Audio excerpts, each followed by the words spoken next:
Hi everyone, I'm Kristen Scholler, Senior Content Creator at the New York Stock Exchange, and you are watching Taking Stock.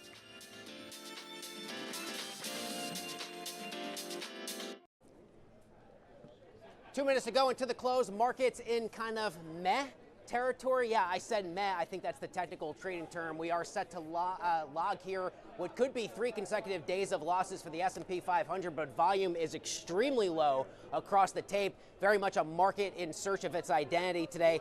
For followers of the so-called Santa Claus rally, we still don't have him yet. He has yet to visit us here in the hollowed hallways of the New York Stock Exchange and broader Wall Street. But on the day, strong sessions from energy, telecom, and utility stocks, all in positive territory, with losses in the S&P 500 to the downside being led by sectors like discretionary, financials, and technology shares. Welcome to the broadcast, one and all. You're watching Taking Stock live from the iconic floor of the New York Stock Exchange. I'm your host today, JD Durkin. Coming up in just about a minute or so, we got the ringing of the closing bell here at the big board. The team from Carnegie Investment Council here at the NYSE set to do the honors. They will also be on the show today. Fed minutes earlier today released from the December FOMC meeting showed us, in fact, a deeply divided Fed with regards to the future path forward on short-term interest rates. That put a little bit of upward pressure on the 10-year Treasury yield, up 1 basis point on the afternoon.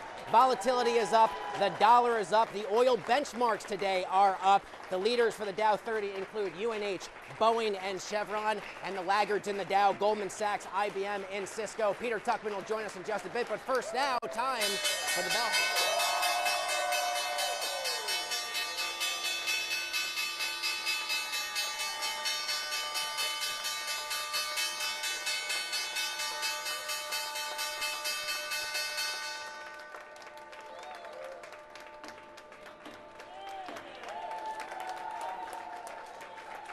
And for the final Tuesday of the year 2025, your final tale of the tape, kind of weak breadth across the tape overall. Decliners slightly better than advancers, but final tale of the tape, the S&P 500 will sell off on this trading Tuesday, 0.1%. The Dow 30 components down 0.2. The NYSE Composite Index had spent most of the day in positive territory, but selling off 0.08%. Lots of fractions today, Peter Tuchman, and the small caps down, let's call it 0.8. Let's bring in the Einstein of Wall Street himself, the institution inside the institution. This is weak breadth. This is weak volume across the tape, but what do you see as you look up for the markets in our final Tuesday of the year, Peter? You know what? I don't like to use the word weak because there's nothing weak about this market. This market is closing out the year after 52 record highs this year across the board on all the indices, right? We've got the Dow up 24%, the S&P up 17%, NASDAQ up 25%. Silver up 1,000%, gold up 1,400%. There's nothing weak about those numbers, right? So one day does not make a market by any means. I think, it feels like everyone had such a good year. These are normally really busy days. I think everyone had such a good year that they're all on St. Bart's relaxing and already on vacation. That sounds nice. That's kind of my gut. I mean, yes, there's no breath, but at the same time, it's very shallow on the buy side and the sell side. Right? I think they've given us, coming out of the gate, if we sort of go over, the last month, I think it's impressive how we came out of the sort of doldrums of Thanksgiving, of that mid-November sort of cataclysm, I would call it, or whatever. And then we had good numbers on retail, and then we had the Fed chair, come around and do another cut. We did see some news today that was kind of interesting that said that they just passed that cutting interest rates by just a small hair. Yeah. That there was so much dissent amongst the rank that most people felt we did not need to cut. Now, what does that tell us? That tells us that the economy is actually doing better.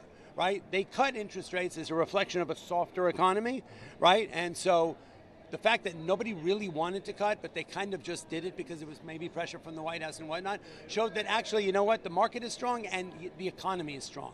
And it's stronger than people thought. And I think that's a good sign. So we're going to close out the year with a lot of positivity. What are the other catalysts that you'll be looking for, not just for tomorrow, New Year's Eve, but as we turn the page here to 2026? We are expecting a good bit of kind of fiscal stimulus into the system from the reconciliation bill, right. Presumably a more dovish Federal Reserve than we've had in the past. What else do you look for to give you a sense on how the markets will shape up for the new year? So, as I speak to my friend Dan Ives about it, we were trying to figure out, is this window dressing? Is this profit taking? Is this, what is it? What are these last couple of weeks? Because that, the market can do that, right? Markets that are higher up, people tend to have some rotation, there's some profit taking, there's some tax harvesting and whatnot. This year they didn't need to do any of that. What he believes people are setting themselves up with is a really bullish January, that people are basically setting themselves up for a really strong tech market coming out of the gate in January. Because we have a very dovish Fed to look forward to, that we do have a lot of reversal on that sort of positive, that negativity coming out of the data centers. We are finding that the next move is going to be an energy play around data centers and whatnot. So I think there's a lot of positivity to the first quarter being solid. So people are buying stocks not for any other reason that they want to position themselves into the gate. I got about a minute left with you.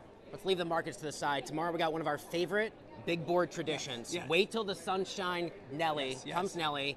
You've been down here a long time. What does this tradition mean for people who don't know? What does it mean to you? So it means a lot to me, actually. I sort of was reflecting the other day that, I can't believe I'm that guy who's one of the big participants in keeping this tradition alive. By nature, I'm a humanist and a traditionalist, and so it's really exciting. We lost Arthur Cashin this year, and so we will be reflecting on that and honoring him in so many ways. The McGuire children will be here, the Cashin children will be here, and so keeping a tradition that goes back over 100 years, and basically the song, my understanding of the song, even though none of us know the words after 40 years, after 100 years, is that, in the times of darkness, that there is a light at the end of the tunnel. Yeah. And so even though this year there were times during this year, whether it was, the sort of self-imposed crazy mini crash in February, March, and April, and a number of times government shutdown and whatnot, that, at the end of the day, markets are resilient, humans are resilient, and we're going to come out of this year really strong. And so tomorrow we have 125 old members coming. We're going to be live on CNBC with Bob Pisani. I am actually filming it. I'm going to make a small documentary about it, which you're going to be in. Great. And we're going to have it, for eternity in the archives of the NYSE. So because a lot of these guys are in their 80s and 90s. Yep. I'm nowhere near that, even though they put my birthday up as a happy 80 the other day. But it's a tradition that's gone on and will go on forever. And we're looking forward to, keeping the history alive at this tremendous institution. Nothing embodies that better than this annual New Year's Eve tradition. Wait till the sun shines, Nelly. We'll all be singing it, and we still don't know the words. And I hope maybe tomorrow's the year we finally figure it out. Even when we print up the words, nobody remembers. Peter Tuchman, thank you. We'll see you tomorrow for the song. Thank you for everything this year. Pleasure. Great to have you. Thank you. All right, Skylar, take your mic. Howie, you and I are going to head this way and head for a walk. It is time now for the second to last trading day. You could say penultimate trading day of the year, to give you a magnificent 7 scorecard, because despite the fact that these 7 mega cap, big, splashy technology stocks have really been most responsible for the 3-year bull run, so far this year in 2025, only 3 of them are actually outperforming the S&P 500. Alphabet shares up 64%, Nvidia up 38%, Tesla shares up 17%, and that's it. These other 4 names are actually trading below the S&P 500 in 2025. Microsoft 14%, Meta 13%, Apple 9%, Amazon 4%. They got one more day of trading to kind of flip some of those previous gains and to make them more gains, but we'll see what happens. All right, before we go to break, Howie, time to take a look at 2 NYSE notables. First up, Boeing, one of the best performers in the S&P 500 today, up 25% off of its November lows. The Pentagon in Washington, D.C. awarding various military contracts this week.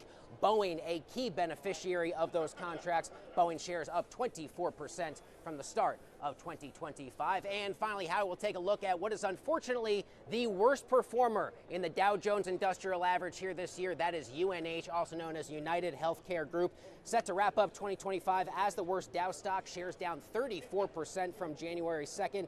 Its market cap has fallen from $540 billion back in April to under $300 billion today. Although Berkshire Hathaway and Warren Buffett did buy over 5 million shares this year, we'll see what that does to juice investor sentiment as we head into 2026. Throughout this week, we are bringing you some of our personal favorite interviews we have done all year long here on Taking Stock, and this is absolutely right near the top of the list for me. Back at Money 2020 in Las Vegas, Nevada, a couple months ago, we ran into Michael Saylor of Strategy, formerly known as Michael Strategy, about his Bitcoin holdings and much more. Take a look. Who better than the great Michael Saylor to join us? You and I just ran into each other before we started the broadcast. I thought to myself, man, would I love to get the great Michael Saylor on the show. Lo and behold, you're willing to do it. Thank you for chatting with us here in Vegas. Happy to speak. So let's talk first and foremost, what brings you and the team from MicroStrat here to Money 2020 this year? Well, I'll be speaking on the main stage later today, and I'm excited to be here because I'm going to speak about digital credit and building digital credit instruments on top of digital capital. In what ways have you seen the broader Bitcoin treasury conversation really evolve? Obviously, I think you're the sort of person Wall Street points to and say, that's a man who saw where the puck was going, and now we're looking at much more widespread adoption with so many other players pointing to you as their inspiration. What did you see, Michael, before others saw it? Well, I think last year when the SEC approved the Bitcoin ETFs, they legitimized the asset class. And the spot ETFs are the most successful ETFs in the history of Wall Street. Then earlier this year, the White House endorsed Bitcoin as digital gold, and that was March of this year, and that legitimized it as the apex digital commodity in the world and digital capital asset. The Financial Accounting Standards Board, FASB, endorsed fair value accounting this year, and so 2025 is the first year where digital assets are accounted for on a fair value basis. That was the third big milestone. The fourth big milestone is banking acceptance. The Secretary of the Treasury this year has pointed out that we want to be the crypto capital of the world, and Scott Bessent has been very supportive of Bitcoin and the digital assets economy in general. And that led to directions from the FDIC, the OCC, and Treasury that it's okay for banks to custody Bitcoin and to bank digital assets.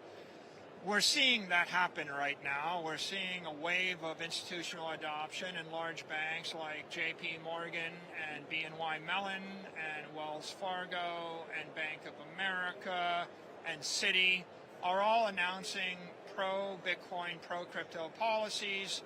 That was a pipe dream just 12 months ago. Right now, the exciting thing that just happened just today is that the S&P just gave its first credit rating to a Bitcoin treasury company just a few hours ago. Our company got a credit rating from the S&P.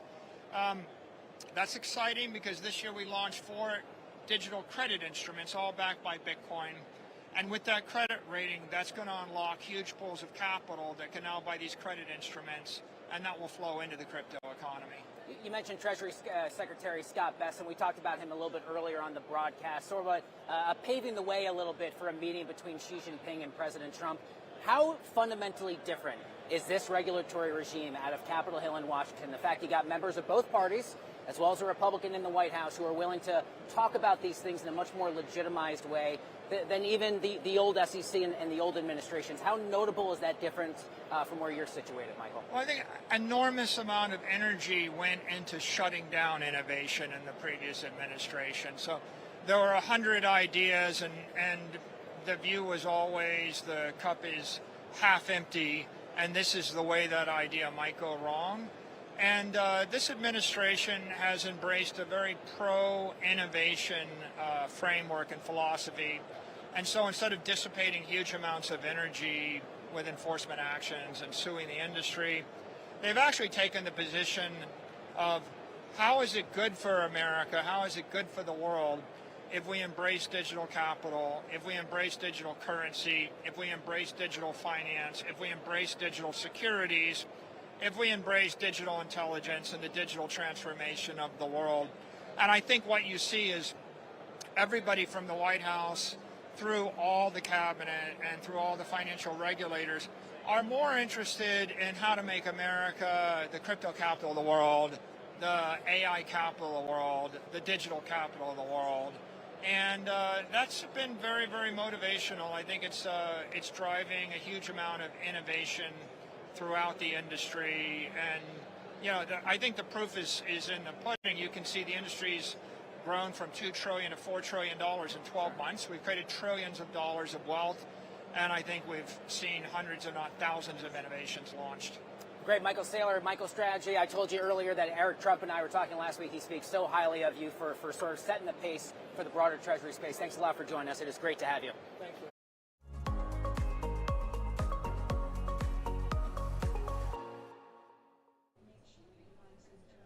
Welcome back to the broadcast. You're watching Taking Stock live from the New York Stock Exchange. Time now to give you the latest headlines you need to know in the world of fintech, crypto, and artificial intelligence. First up, the crypto majors are all up here on this final trading Tuesday of 2025, but fractionally. Bitcoin up 1%, ETH up 0.8, Solana up 0.5%. Next up, SoftBank has completed its massive $40 billion investment into OpenAI, deepening Masayoshi Son's all-in bet on artificial intelligence. It marks one of the largest private funding deals of all time. And finally, at this hour, Meta set to buy AI agent startup Manus for more than $2 billion.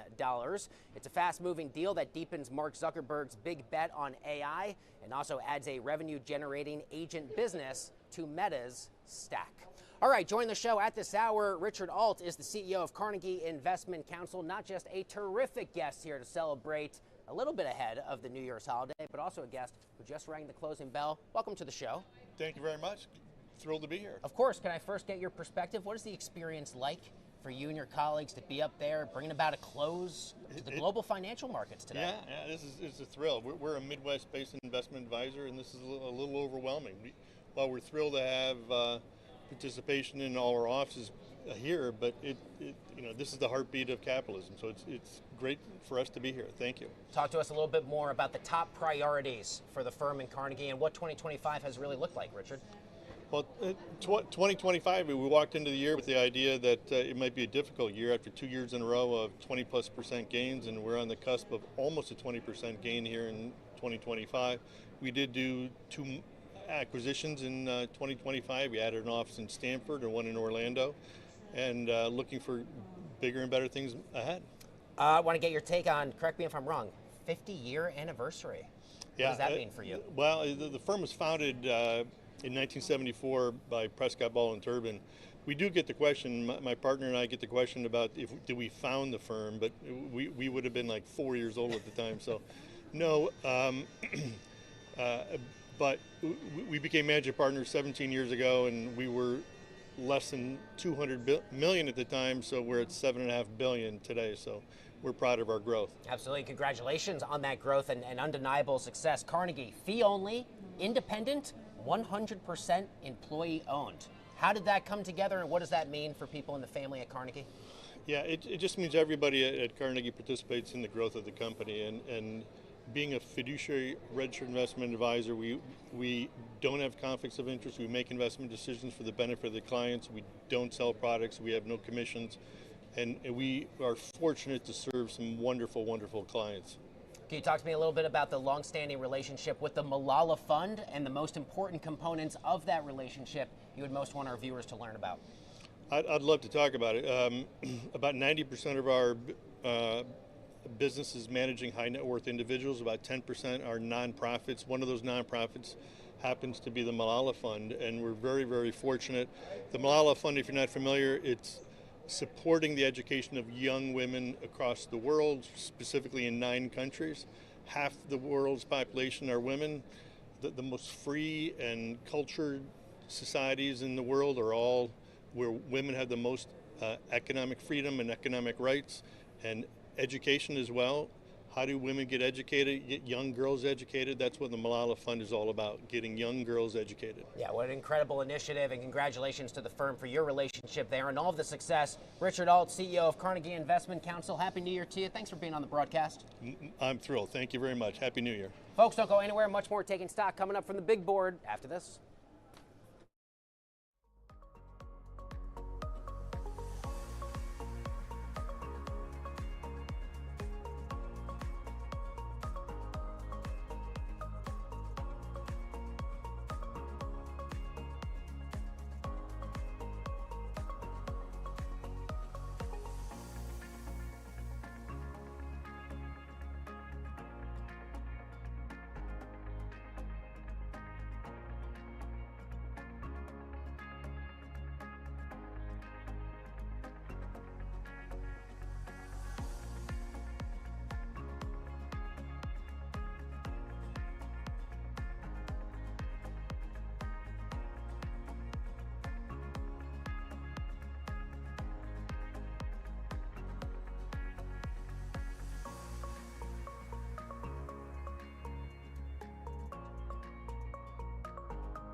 Welcome back to the show. Time now for the headlines that you need to know in the world of startups, raises, and rounds. First up at this hour, NVIDIA set to license technology from AI chip startup Grok, and bringing Grok's founder and CEO in-house to NVIDIA. It's a move that could further solidify NVIDIA's grip on the AI computing race. Next up, ServiceNow is set to scoop up fast-growing cybersecurity startup Armis for more than $7.5 billion in cash. It's a major bet on security software. And finally, Alphabet buying data center developer Intersect for more than $4.5 billion. It's a cash and debt deal aimed at securing the energy and infrastructure needed to fuel its rapidly expanding AI ambitions. And now we continue our ongoing coverage featuring some of our favorite one-on-one interviews we brought you here this year from the New York Stock Exchange. And one of my favorites is when Shelly Kayat-Weston, the president of basketball operations for the one and only Charlotte Hornets, stopped by the big board. Take a look. Shelly Kayat-Weston is the president of business operations for the one and only Charlotte Hornets of the National Basketball Association. And I am so excited to say Shelly joins us here for a huge day at the New York Stock Exchange. Thanks a lot for taking the time this morning. It is great to have you here. Absolutely. Thanks so much for having me. Let's start first and foremost with what brings you and the Charlotte Hornets organization down here onto the trading floor alongside the great team with Judy Health. Well, we are so excited to be here today. There's a lot of energy and going on. We have, first of all, I would say a tremendous amount of growth and momentum going on with the Charlotte Hornets right now. We have ambitious new owners, ownership group with Rick Small and Gabe Plotkin that have set out a clear vision to be a premier NBA franchise. And with all of that, it takes momentum, right? And so we are excited today to announce a multi-year partnership with Judy Health, which you see here on the jersey in front of us. And so they are a line partner, and we're looking forward to a long future together. Absolutely. I mean, the era of jersey sponsorships is clearly here, not just for the association, but for every major sports league. And it's something that fans are getting more accustomed with. And I got to shout you out because you do what I think fans really like, which is even the color scheme for Judy Health. It really closely matches what your organization has. And I think that's a point of frustration for some fans when their sports team throws a sponsor on and it clashes. And so, but even the design, talk to me about what this kind of looked like creatively to actually bring this division and this exciting product now. Yeah, so you're absolutely right. You know, a Jersey Patch partner is one of those partnerships that really, organizations and franchises hold close to the vest. This is a conversation that started with ownership that we had with Jeff Peterson, our president of basketball operations, and our basketball operations team, because it's going to live on the heart of who we are, right? Our every single game, all year long, is with us. And so we wanted to make sure there was alignment. And based on the colors that you see and just how things felt with this partnership, everything was just perfectly aligned. Not only the colorway and how it looks on the jersey, but more importantly, the people behind the organization, AJ and his entire team, the values that they stand for, and just the fact that they're an innovative, driven organization and company. So there was so much alignment, and most importantly, we both are focused on the customer, on the fan. We really are striving to elevate our customer journey and experience. They're looking to change the game with their customers and how people access benefits and in the medical industry. And so we're excited about this partnership and alignment. Charlotte is such an incredible city, a beautiful community of basketball fans and so many others in and around.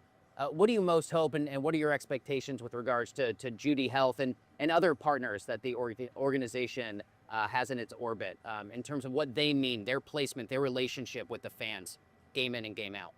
Well, you said it best. You just talked about the history of Charlotte. And the truth is that the Carolinas has a deep-rooted history of basketball and passionate basketball.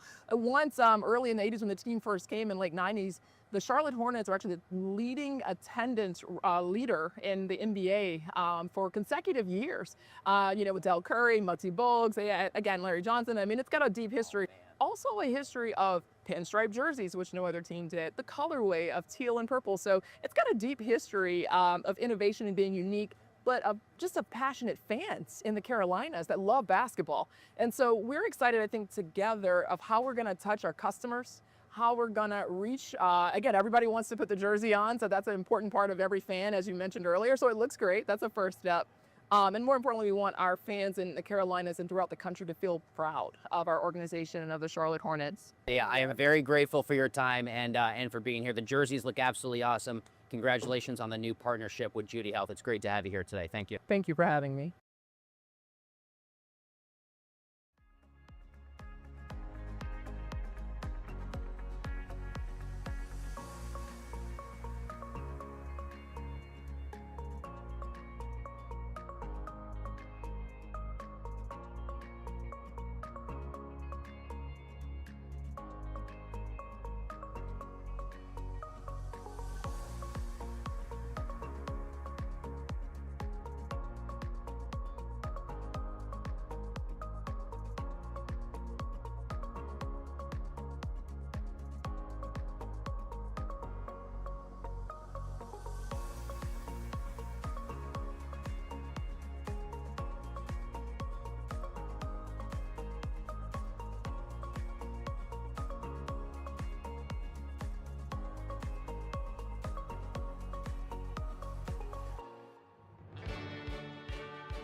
Welcome back. I'm Scarlett Sieber, and today's segment of Jargon Translator, we're going to be decoding a term that sounds like Apple's next big launch, but it is actually crypto's OG fundraising move.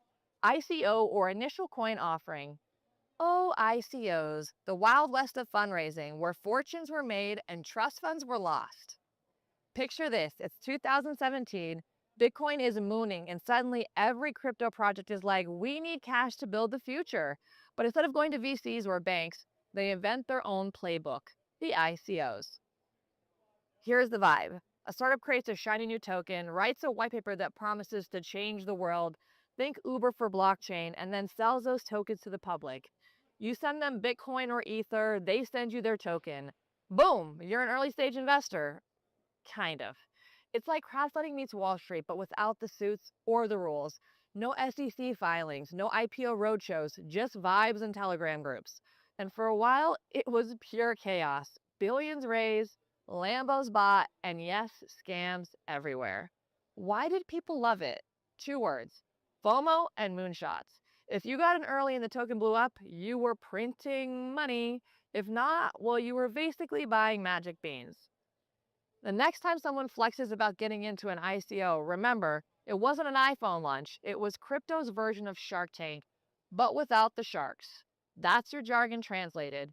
Back over to you.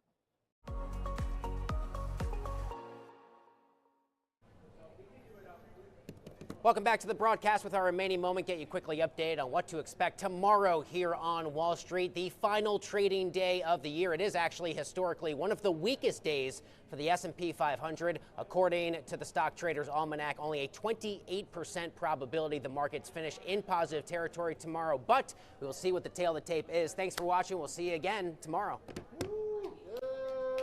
Yeah.